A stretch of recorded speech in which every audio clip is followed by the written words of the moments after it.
一位嘅人物咧，佢亦都係獨具慧眼。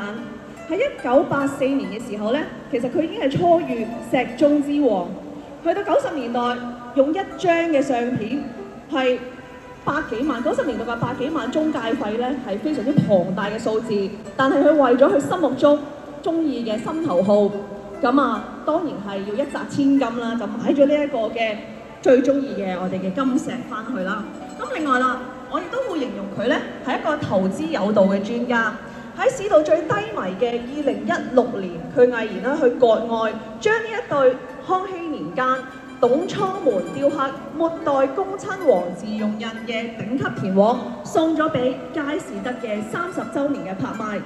結果呢一個嘅金石咧，亦都頂級嘅田黃係用我哋8500萬嘅港元成交，創下呢一個歷史嘅新高。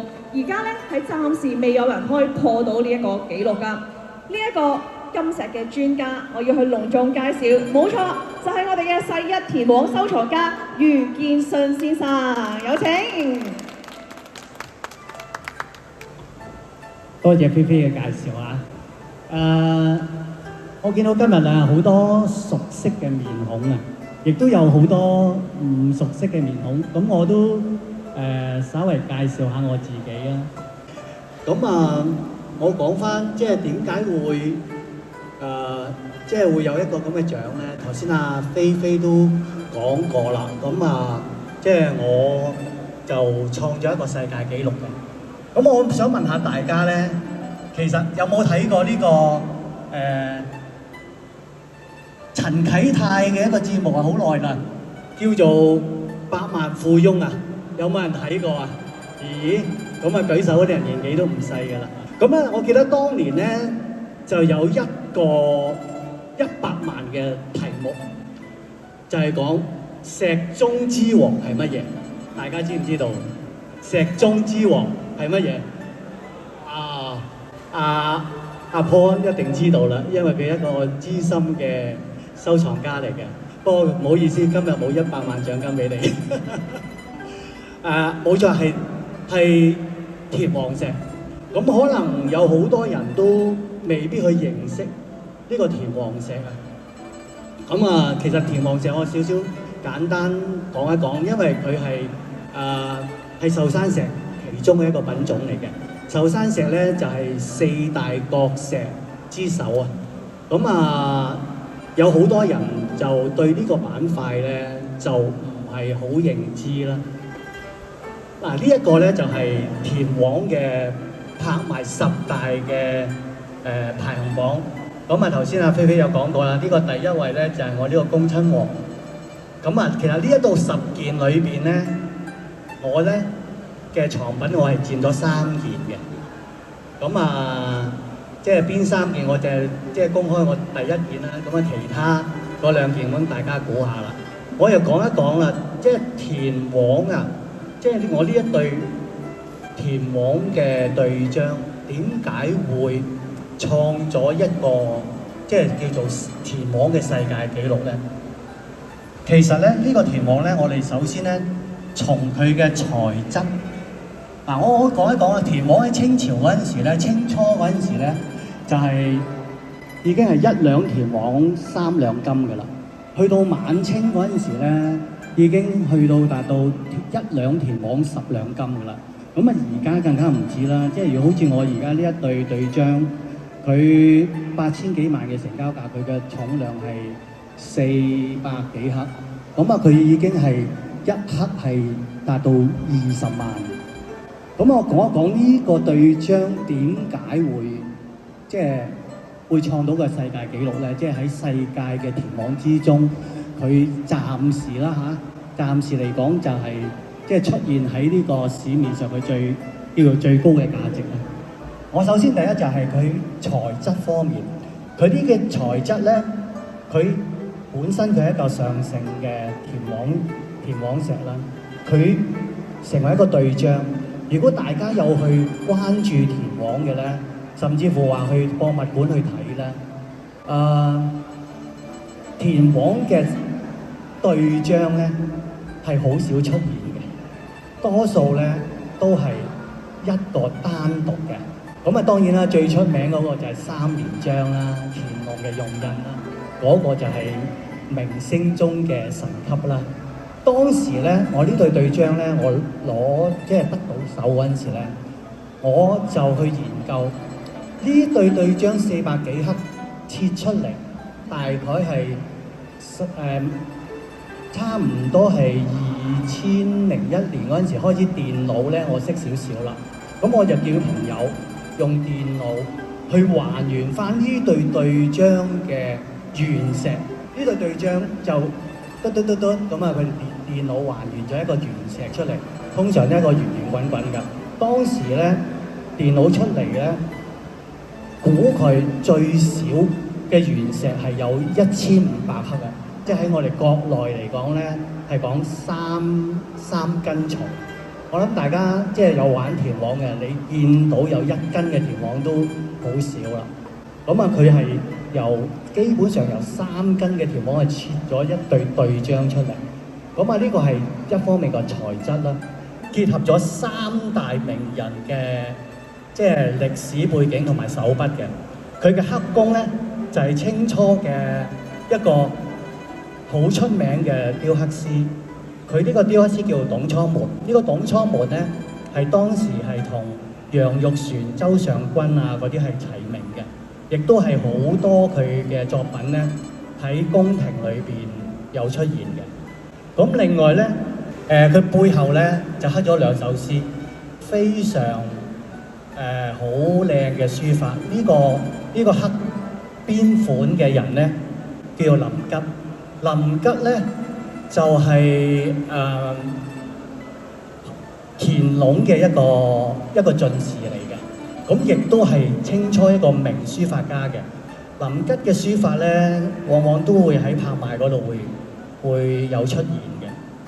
咁第3個先犀利啦。第3個咧就係嗰個當時晚清嘅呢對章嘅擁有者。我哋叫佢鬼子六，就係晚清嘅恭親王。黃六子奕欣，佢呢對章係道光賜俾佢嘅，所以佢係底款嗰個係有御賜2個字嘅。咁啊，結合咗呢3大名人咧，就造就咗佢一個即係而家嘅世界紀錄啦。咁呢對章仲有就一個好特別嘅，佢結合咗清朝整個清朝一啲文化。佢因為點解咧？佢從康熙到晚清嘅呢段，佢差唔多佢結合咗整個清朝嘅一個文化喺裏邊，所以佢就即係創咗一個世界紀錄啦。咁啊，呢個係我嘅其中一個嘅世界紀錄啦。咁啊，我就介紹下呢一個章咧，佢拍賣嘅價錢啊，唔係達到世界紀錄，但係咧呢個章係喺國內係創咗一個每一刻最高嘅拍賣紀錄嘅。呢個章唔大嘅，係34.5克，亦都係呢個章都係我送拍嘅。佢當年就拍咗500幾萬人民幣。咁啊，結合咗每一個單價嘅刻工，每一刻嘅價值係入15萬人民幣一刻。咁啊，呢一個紀錄咧，其實到而家都即係未破到嘅。咁好啦，田黃咁即係價值咁高啦。其實我講一講而家個市場咧，其實而家個市場咧就有啲即係有啲亂嘅。其實呢個世界都係㗎啦，乜嘢值錢嘅就會有模仿、造假，甚至乎造局、做騙局。我講一個即係好真實嘅故事。早幾年我有個鋪頭，我喺上環樂古道。咁但係我就冇出鋪頭咧，即係都接近10年㗎啦。即係嚟緊我都介紹下，我嚟緊我會重新打造我嘅鋪頭，做一個我自己嘅，可能係私人會所啊。總之就唔係以即係門市形式啦，可能都係或者交流啊、學語院啊形式咁樣去，暫時未定位。咁啊，我講一講早幾年發生一件事，有一個退休嘅探長，咁啊嚟我鋪頭就其實我細佬幫我睇鋪，咁啊識我細佬嘅人都係叫佢細魚生嘅，佢即係佢睇田螺嘅功力都唔錯嘅。嗰個退休探長咧退咗休啦，原來佢當時咧佢在職嗰陣時咧，佢就係守我哋即係摩羅街啊、荷里活道嗰頭嘅，即係上環區嘅。咁原來佢咧自己都中意古董藝術，中意田螺，佢就攞咗一啲藏品就過嚟俾我細佬睇啦。因為我嗰時好想喺鋪頭啊，我細佬睇咗其實就都唔得㗎，所以咧就冇叫我出去。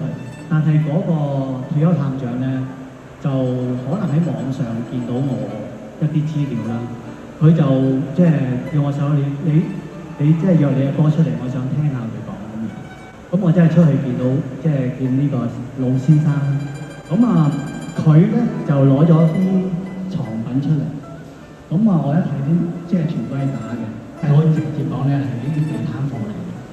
佢嘅職業問題咧，佢好講數據嘅。佢唔係喎，先生啊，你知唔知我呢件係邊度買嘅？我話邊度買嘅？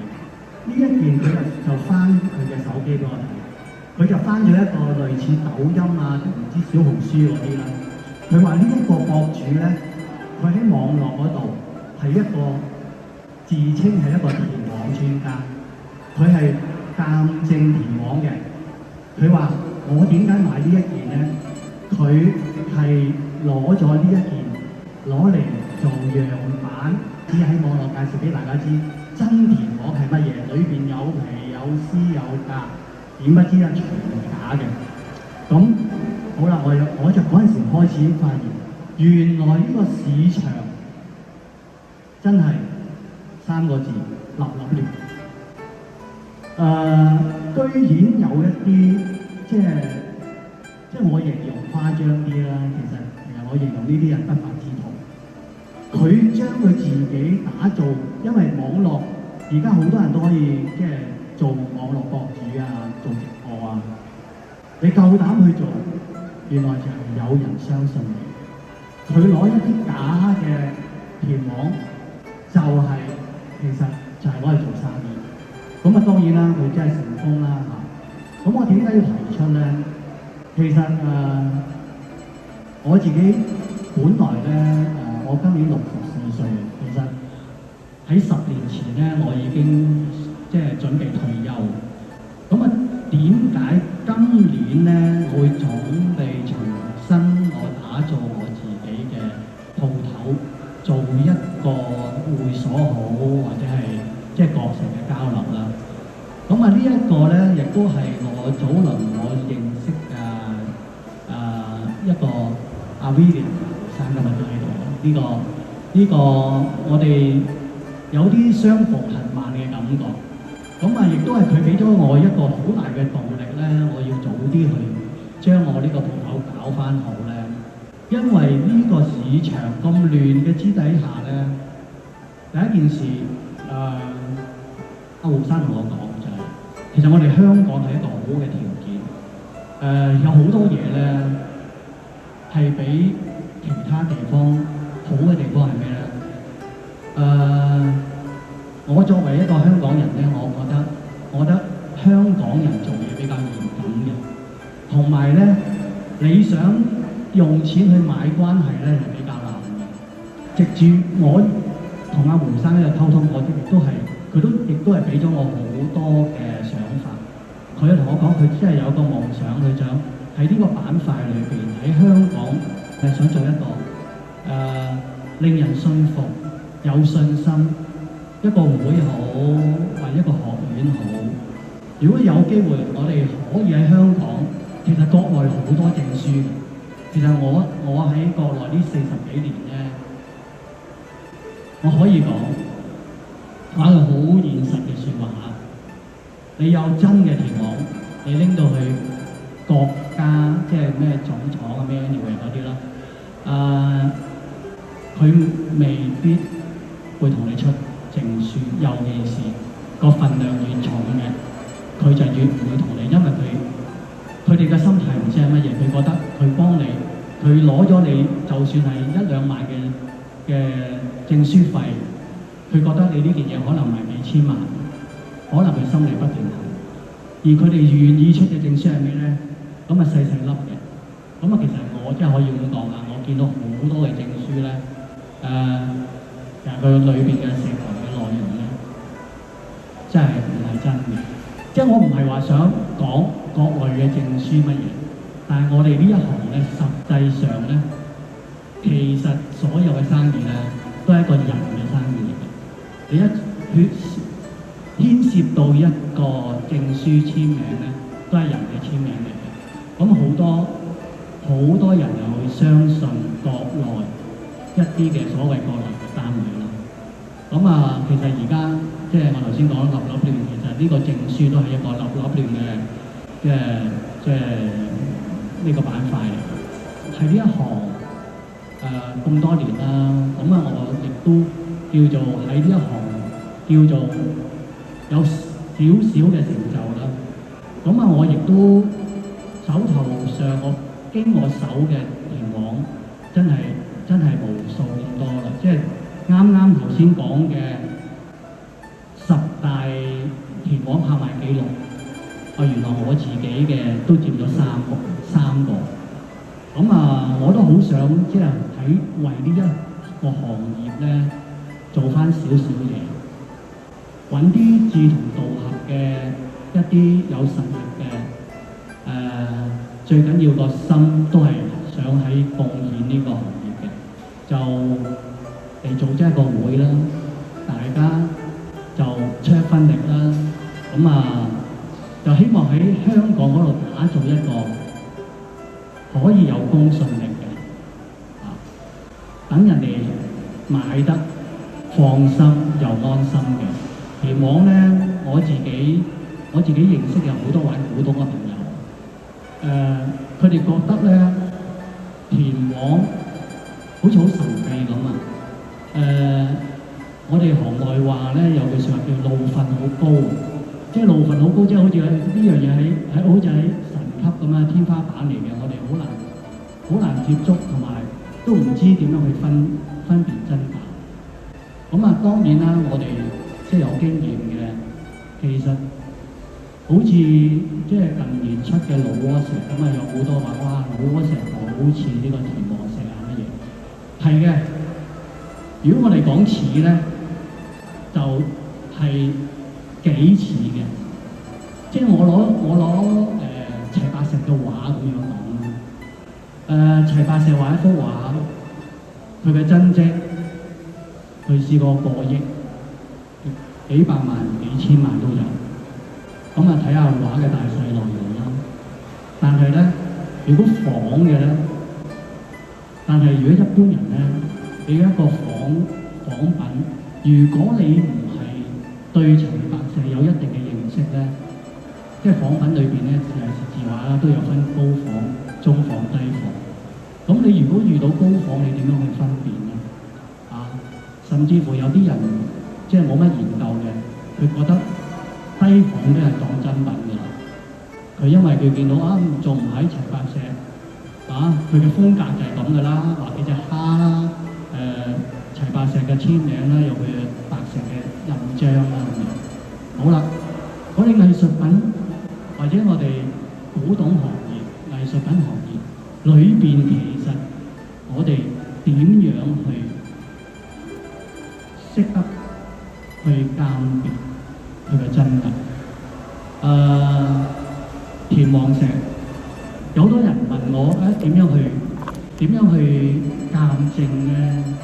一件田黃石咧，話俾你聽，我哋冇辦法可以用書本上睇咗嗰個如何鑑證，或者係上網睇一睇人哋講一講點樣有皮有格有絲，佢係毒石咁樣，我哋就喺文字上或者幾句上就可以去判斷佢嘅真假。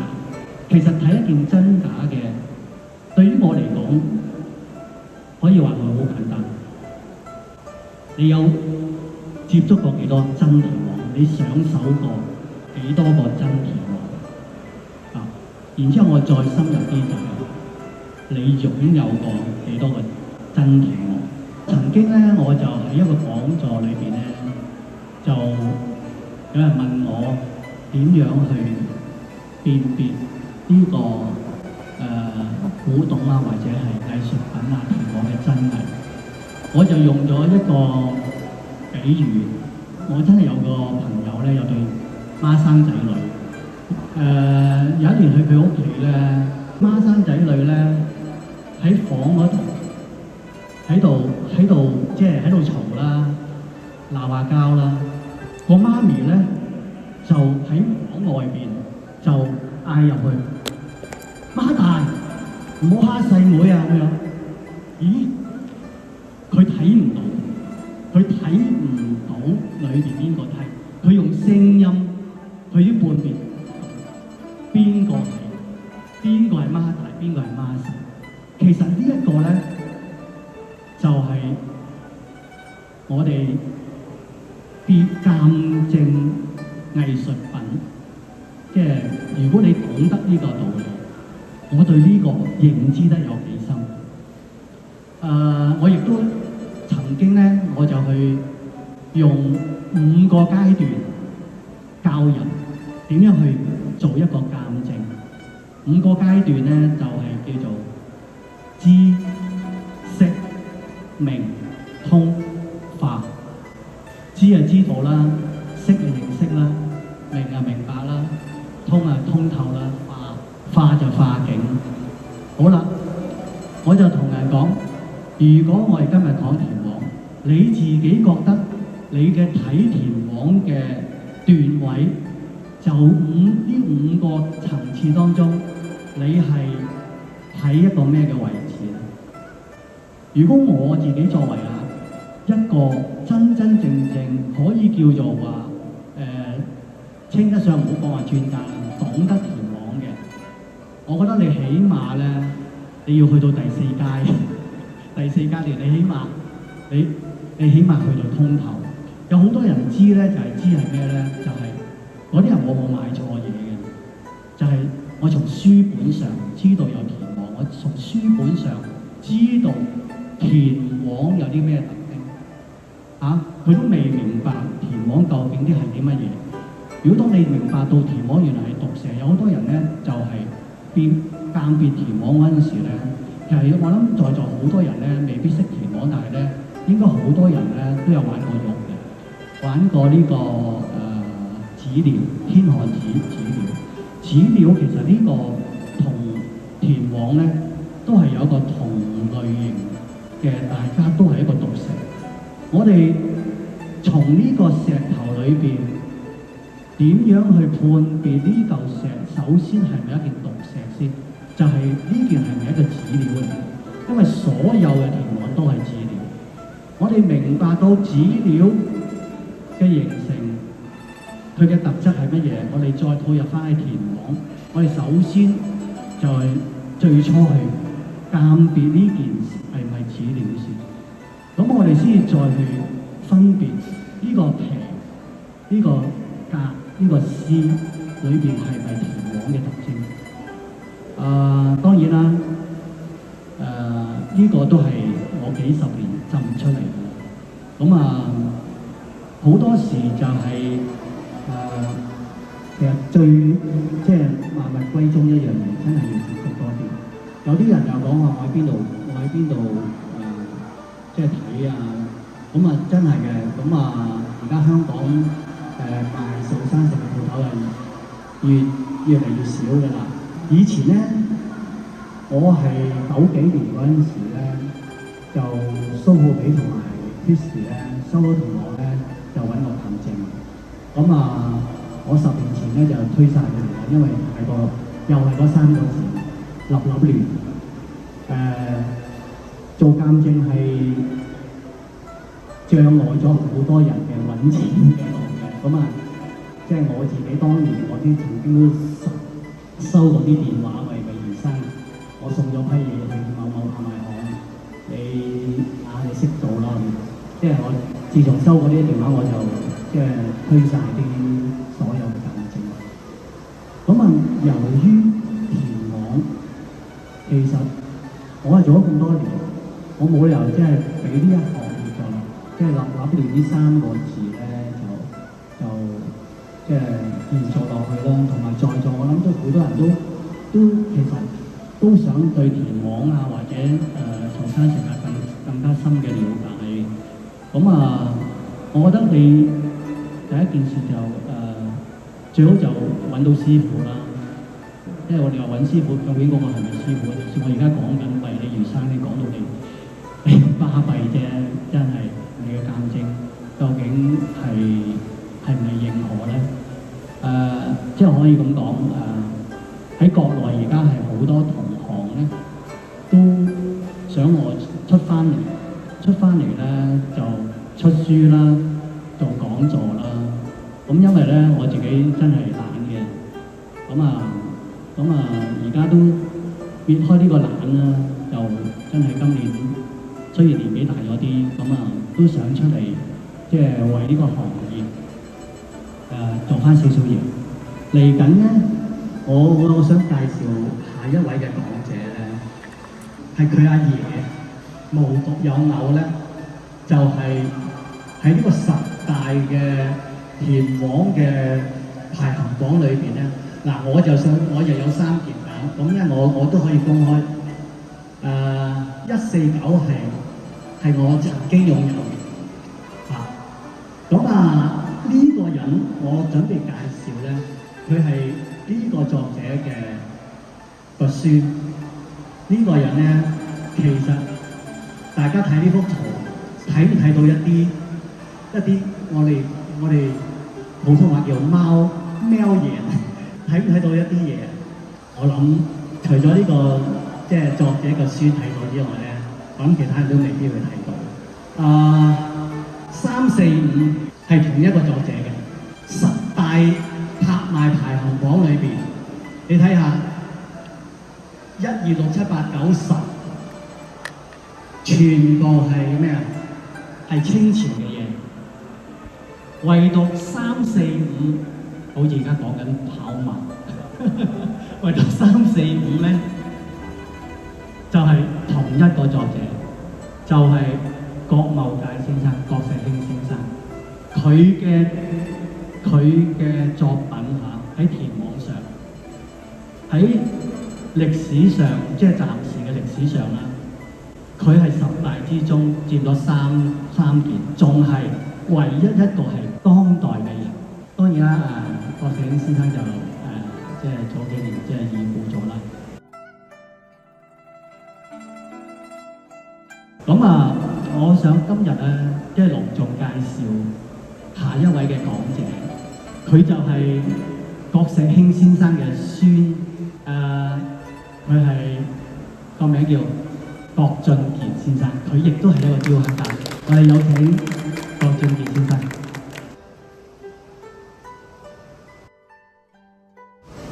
谢谢大家，谢谢宇哥的介绍。我们还是从这个排行榜来讲起这个田华的这个故事。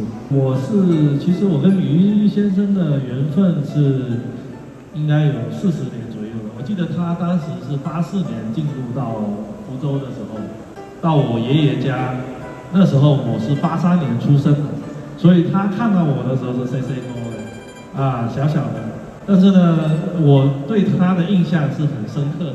然后我们应该是前几年又再联络到一起，去想为这个共同的事业去做一些事。那我现在简单的介绍一下我家庭的这个3代人啊，我是属于第3代。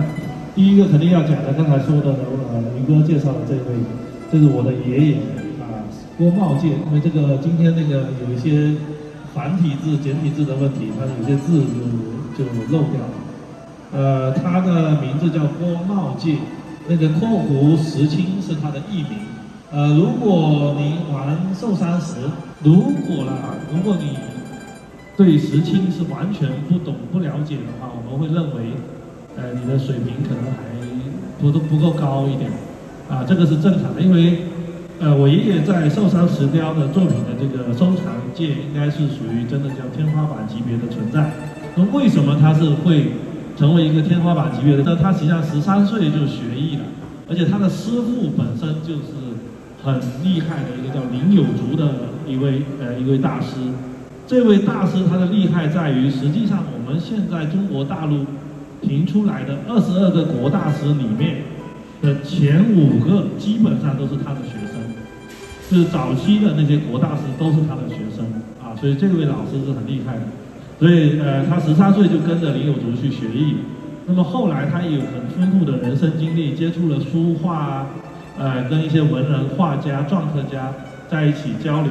那么他最后的成就还有体现在他的博弈和他的圆雕都很厉害。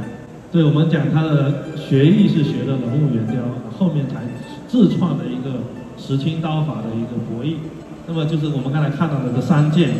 那其中一件呢是这个比较早的，这个应该是2012年吧，我记得，如果没记错的话，还是2010年，我具体哪一年我不记得了。这是一件340克的田黄。那么当年2011年中国嘉德，对。那么这件作品它的记录是当时第一件田黄石作品可以拍到1000万以上的，这是在国内的第一件。所以这个也证明了我爷爷作品的这个价值。然后呢，2013年的这一件呢，应该是刷新了他自己的个人记录。当时这件是390克，拍了3680万。那么这个呢是当时应该也是当代，刚才于哥介绍的当代克价1克单克价最高的，好像1克要9万吧，大概是这样子。所以这些都是他的一个成绩。然后这件就是于哥经手的这件450克的3136万。对，然后他的作品其实我们经常会说他可能前后500年不会出一个。这是我的父亲，他叫郭卓怀，他的艺名叫白羽，他是中国玉石雕刻艺术大师，福建省的那个非物质文化传承人。对，然后他基本上是全面的继承了我爷爷所有的雕刻技法，还有他自己的一些理解，尤其是他的作品相对会比较多的诙谐、幽默的部分。然后我就不介绍我自己了啊，我就介绍一下，我们现在在福州做了一个艺术馆。对，我们以石青这个名字做了一个叫石青艺术馆的。如果大家有机会可以拍个照。到福州的话呢，可以到我们那里进行一些这个寿山石的交流。那我们希望这个艺术馆呢，更多的是能够跟大家都在寿山石雕刻文化上，更多的进行一个交流。尤其是现在刚才于哥讲的这个市场呢，本身比较乱。那我们在这个艺术馆里面也有从事一些短视频啊，然后还有这个直播啊。都希望让这种比较正的东西能够让更多的人看到，但是呢，现在确实我们一张嘴可能要跟外面99个人去 PK， 也确实现在这个环境是比较难，但是我们在尽量去做我们应该去做的这个事情。对，然后这是一个我们的艺术馆，然后当时我们的艺术馆的第一场的开幕展就是做的叫做节怀茂志，正好我的名字叫郭俊杰，我父亲叫郭卓怀，我爷爷叫郭茂介。所以叫节怀茂志这么一个展览，就是我怀着我爷爷伟大的比较大的一个梦想的这样一个展览。然后当时有展出我爷爷、我父亲就我们3代人的作品。如果大家有机会到福州呢，我们还是可以给大家看到这个东西。基本上介绍完了我以后呢，我今天呢因为很多是喜欢寿山石的朋友，我跟大家就讲2个部分。第一个部分就是其实我们跟于哥最近在反复在讲的这个。我觉得不管是因为尤其是现在有这个老挝石的进入，其实我们现在玩这个国石最大的一个问题是什么？真的就是他告诉你是老挝，你买的也 OK 的，我觉得只要是真的都没有关系。但现在最大的问题就是他告诉你老挝石，然后告诉你这是寿山的什么品种。那这个其实是玩国石目前最大的一个忌讳，或者说一个我们国内叫做一个坑嘛，对吧？很容易踩坑的。所以说，我们希望大家在玩国食的之前也好，或者说现在正在进行也好，要理清一个概念：今天玩国食已经不像90年代、2000年代，因为你只要买，它都是真的。但是今天真成为第一个问题，你要确定它是真的，然后才考虑它的工艺价值、市场价值啊。所以这是我今天要跟大家分享的第一点，就是强调这个一定要确定是真的，然后我们才好去介入、去出手。这个是我分享的第一个点啊。然后第二个点是什么呢？第二点是刚才于哥讲的这个田环的不是对国食认知的5个阶段，那我讲4个部分。第一个叫做质地，为什么玩国石？一定它的质地跟其他的石头有优越性，超过别的石头，对不对？就像玩玉一样的，不管是透阳，我们讲简单一点讲钻石，我买的这颗钻石为什么贵？因为它干净，对吧？它纯净度高，它够白，其实这个就是叫质地。那么质地就是我们讲括弧的灵魂，国石的灵魂一定是首先是质地，但是质地之外呢，你只有灵魂，你没有躯壳也不可以。所以说它第二点是工艺，一个好的石头一定要经过好的工艺的创作，它才会成为一个真正意义上的收藏品。所以我认为质地和工艺呢是并排的，就是两者都很重要。自工之后的是排在后面的，才讲到器型和颜色。所以我认为，如果一件作品拿上手来，我们先看，第一看什么？看质地。看完质地再看什么？看工艺。工艺完之后，器型是不是好？颜色是不是好？其实基本上这4点能够告诉你手上看到的或者你遇到的这件作品值不值得收藏。所以我认为这是我自己30来年总结的这个4个字。所以今天跟大家就分享，大概就分享这2个部分的内容啊，谢谢大家的支持，谢谢。